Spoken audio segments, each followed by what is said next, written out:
எல்லாமே நம்பிக்கைதான். கிழக்கு முகமாக நின்றுதான் பல் துலக்க வேண்டும்.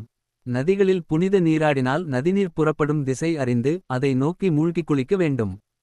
கடவுள் விக்கிரகமோ படமோ வைத்து பூஜிக்கும் போது நேர்முகமாக நமஸ்கரிக்க வேண்டும். தெற்கு முகமாக நமஸ்கரிக்க கூடாது.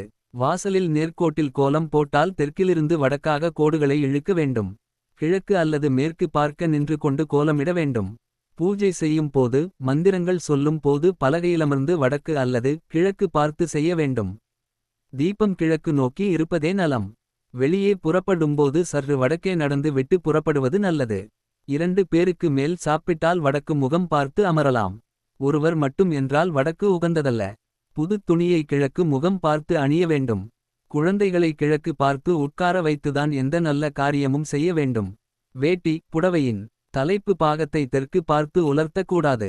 நாம் நடக்கும் பாதையில் துளசி செடி பசு தென்பட்டால் நாம் வலமாக செல்வது நல்லது.